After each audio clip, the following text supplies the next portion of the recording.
The line at the supermarket was ordinary, just another afternoon where the aisles buzzed with chatter and the soft beeps of scanning groceries filled the air. But when the man in the tailored suit reached the register, the entire store became silent. His sleek black card was swiped once, then again, and then the screen flashed a word no one expected: declined. For a brief moment, the world seemed to stop. Shoppers behind him smirked.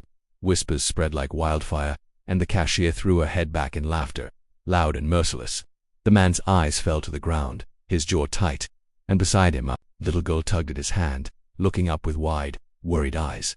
Nobody knew who he was, nobody knew the fortune that followed him, and nobody knew that in this small, humiliating moment, the kindness of a child was about to change everything. If you believe in kindness, second chances, and the power of human compassion, please take a moment to like this video, subscribe to Kindness Corner, and share this story with someone who needs to hear it.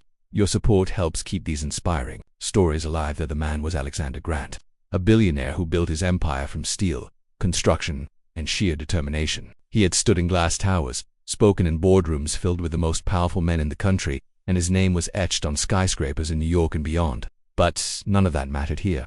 In this small-town grocery store, stripped of his name and wealth, he was just another man whose card had failed. It wasn't a banking error, it wasn't fraud. It was a lesson fate had prepared for him, disguised in the most humiliating way possible. For years, Alexander had hidden behind power and status, rarely stopping to notice the quiet struggles of ordinary people. And now he stood exposed with the weight of humiliation pressing down on him.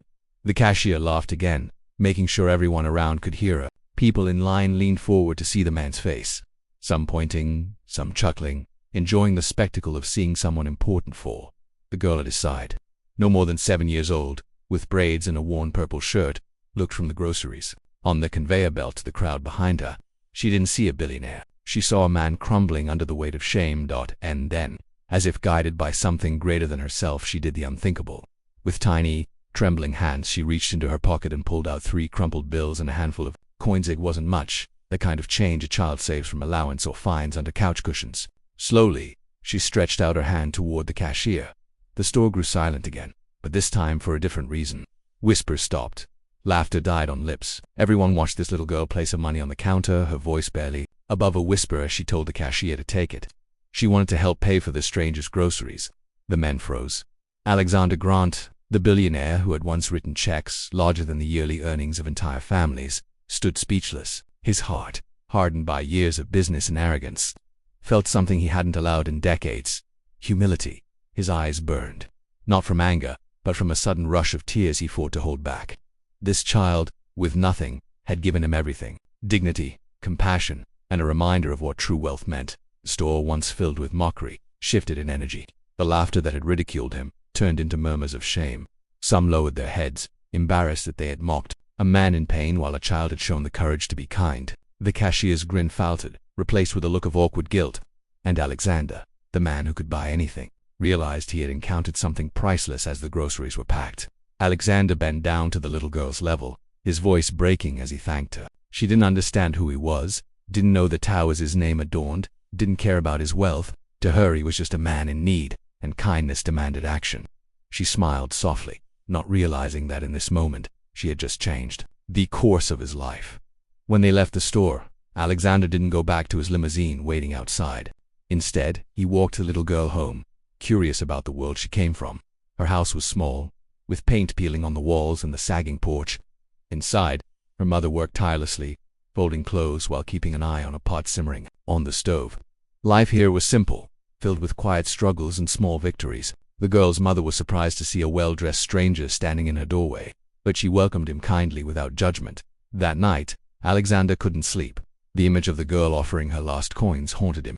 For years he had measured wealth in numbers and possessions, but now he understood that true wealth lay in kindness, in giving when you had little to give, in seeing humanity when others only saw weakness.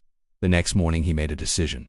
Weeks later, news broke across the country. Alexander Grant, the billionaire known for his ruthless business strategies, had announced a massive foundation dedicated to helping struggling families. Grocery bills were being paid anonymously across towns, homes were being repaired, scholarships were being handed to children who never dreamed of college. But more than the money, Alexander himself was there, walking the aisles of grocery stores, visiting homes, talking to people, listening to stories he had once ignored. And at the center of it all was a little girl in a purple shirt, the one who had given him 3 crumpled bills. She became the face of the campaign. Though Alexander made sure she and her family never wanted for anything again, he didn't parade her kindness as charity. He protected it, nurtured it, and honored it by ensuring her life was filled with opportunity, love, and dignity. Years later, when people spoke of Alexander Grant, they didn't talk about his skyscrapers or his billions. They spoke of the day his car declined, and a child's kindness made him see the world differently. That was his true legacy, written not in steel or money, but in compassion. If this story touched your heart, please like this video, subscribe to Kindness Corner, and share it with someone who needs a reminder that kindness can change the world. And before you go, I'd love to hear from you. Would you have done what the little girl did that day? Drop your thoughts in the comments. And so, this tale reminds us that true wealth is never measured by the balance of a bank account or the shine of a credit card. It is measured by the courage to show kindness when no one else dares, by the strength to extend a hand when others turn away, and by the ability to see hope in the most unlikely places. That little girl with nothing in her pockets, but everything in her heart, changed the life of a world thought had it all. She reminded us that compassion has no price tag and that sometimes the smallest voices teach the loudest lessons. If this story touched you, let it be more than just a tale you watched. Carry it into your life, into your family, into your everyday choices. Be the person who lifts someone when they are down, who gives even when it seems impossible, and who believes in humanity even when the world feels cold. If this story moved your heart, please like, share, and subscribe to Kindness Corner so that these timeless lessons continue to reach more souls. And before you go, leave a comment below. I'd love to hear your thoughts.